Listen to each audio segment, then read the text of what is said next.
Hello and welcome to word list 46. In this word list there are 10 words and today we are going to learn about these 10 words.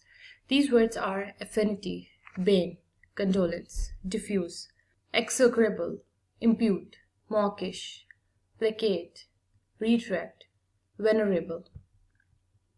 The first word is affinity, means a spontaneous feeling of closeness. इसका मतलब है कि किसी से बहुत गहरा ताल्लुक होना, महसूस करना. Jerry didn't know why, but he felt an incredible affinity for Kramer the first time they met. Jerry को ये नहीं आइडिया था कि ऐसा क्यों है, लेकिन जब वो क्रैमर से फर्स्ट टाइम मिला तो उसी टाइम उसको उससे काफ़ी जो है वो एक गहरा ताल्लुक फील हुआ, महसूस हुआ. पिक्चर में हम देख सकते हैं कि दो जो है वो लड़कियां हैं, उन्होंने एक दूसरे को हक किया हुआ है और वो जो है वो काफ़ी क्लोज लग रही हैं, मीन्स उनमें एफिनिटी जो है वो बहुत अच्छी है. Next word is pain, means a burden. आप कह सकते हैं कि बहुत बोझ होना या कोई ऐसा होना जिसकी वजह से आप जो है वो डिस्ट्रेस का शिकार हो जाए. Advanced physics is the Ben of my students academic life. जो फिजिक्स है ये एक रीज़न है कि जो मेरे स्टूडेंट्स हैं वो बहुत उन पे बोझ है ये फिजिक्स. इस पिक्चर में हम देख सकते हैं कि एक लड़की है और वो काफ़ी डिस्ट्रेस लग रही है और उसके आगे बहुत सारी बुक्स भी पड़ी हुई हैं, मीन्स कि डेफिनेटली उसको पढ़ाई की बोझ उस पर अभी है. Next word is condolence, means an expression of sympathy in sorrow. आप किसी से ताज़ियत करें. Brian offered his condolences on the loss of his sister's roommate's cat.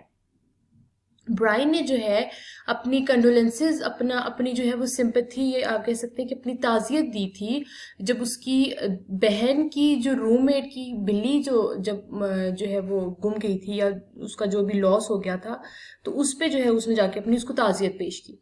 Picture में हम देख सकते हैं कि एक लेडी है और वो जो है वो कंसोल कर रही है, कंफर्ट कर रही है एक आदमी को, मीन्स कि वो उससे ताज़ियत कर रही है किसी भी उसमें. Next word is diffuse, means to scatter, thin out, break up. कि जो है वो फैल जाना, मुंतशिर हो जाना. ये एज अ वर्ब भी यूज हो सकता है और इसको हम एज ए एडजेक्टिव यूज करते हैं, उसमें भी इसका यही मतलब होता है. Not concentrated, scattered, disorganised. कि कंसंट्रेटेड ना हो, एक जगह पे ना हो, फैले हुए हों. He diffuse the tension in the room by making a joke. उसने जो है वो टेंशन हो गई थी बहुत ज़्यादा उनमें जो है वो, तो उसने उसको डिफ्यूज करने के लिए, उसको मुंतशिर करने के लिए जो है वो एक जोक सुना दिया. She tried unsuccessfully to make others understand her diffuse thoughts. उसने बहुत एक नाकाम कोशिश की कि वो दूसरों को अपना जो उसका जो नज़रिया था वो समझा सके कि, लेकिन वो नज़रिया जो था वो बहुत ही फैला हुआ, मुंतशिर था, वो एक जगह पे इकट्ठा नहीं हुआ था. पिक्चर में हम देख सकते हैं कि एक लड़की है और वो कुछ सोच रही है, उसके जो ख्यालात है वो बहुत ज़्यादा मुंतशिर है, फैले हुए हैं. Word is execrable, means loathsome, detestable, बेकार, नाकिस, नफरत अंगेज, जिससे हम नफरत करते हों. Her pudding is so execrable that it makes me sick. उसकी जो पुडिंग है वो इतनी ज़्यादा ऐसी है कि मतलब उससे नफरत करती हूँ मैं, या वो नाकिस या बेकार है कि उसकी वजह से जो है वो मेरी तबीयत ख़राब हो रही थी. पिक्चर में हम देख सकते हैं कि एक लड़की है और उसके काफ़ी डिस्गस्टेड एक्सप्रेशंस हैं. उसके हाथ पे कोई खाने की चीज़ है, मीन्स कि वो डेफिनेटली खाने की चीज़ जो है वो बुरी है. वो means she is hating that जो भी what ever food she is having. So the food is execrable. Next word is impute, means to ascribe or blame. किसी पे जो है वो तोहमत लगाना, मंसूब कर देना किसी चीज़ को. The CEO imputed the many typos in the letter to his lazy secretary. जो ने लेटर भेजा, आप जिसको भी भेजना था, उसमें बहुत सारी टाइपोज थे, मीन स्पेलिंग मिस्टेक्स वगैरह थी. तो जो सीईओ था उसने ये सारा ब्लेम जो है, ये सारा इल्ज़ाम, जो तोहमत है वो अपनी सेक्रेटरी पे लगा दी क्योंकि वो लेज़ी थी. तो पिक्चर में हम देख सकते हैं कि एक लेज़ी सेक्रेटरी है जो कि अपने डेस्क पे सोई हुई है. Next word is mawkish, means characterised by sick, sentimentally. मीन्स कि बहुत ज़्यादा जज्बाती, over emotional. The stars mawkish poem at her mentor's funeral was so insincere that most of the guests rolled their eyes. Means कि जो उसका mentor था, उसकी फ्यूनरल पे, उसकी डेथ के बाद जो है वो उसके जनाजे पे उसने जो उसके बारे में जो उसने पोएम लिखी हुई थी वो इतनी ओवर इमोशनल थी, इतनी ओवर सेंटिमेंटल थी कि लोगों ने जो है वो उस पर अपनी आइज़ को रोल किया कि मतलब like this is too much. Picture में हम देख सकते हैं कि एक लड़की है, वो अपनी आईज को रोल कर रही है। Placate means to ease the anger of soothe, कोई आप कह सकते हैं कि किसी को पुरसकून करना।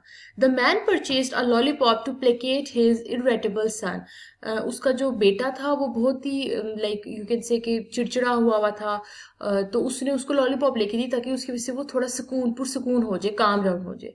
पिक्चर में हम देख सकते हैं कि एक बच्चा रो रहा है और उसका जो बाप है वो उसको लाइक कोई ना कोई बात कह रहा है कि वो चुप हो जाए किसी तरह। Next word is retract means withdraw, take back, वापस ले जाना। A cat can retract its claws, जो बिल्ली होती है वो अपने क्लॉज को निकाल भी सकती है बाहर, अपने जो उसके नेल्स होते हैं उनको वापस भी लेके जा सकती है। पिक्चर में भी हम देख सकते हैं कैट के जो है वो क्लॉज को।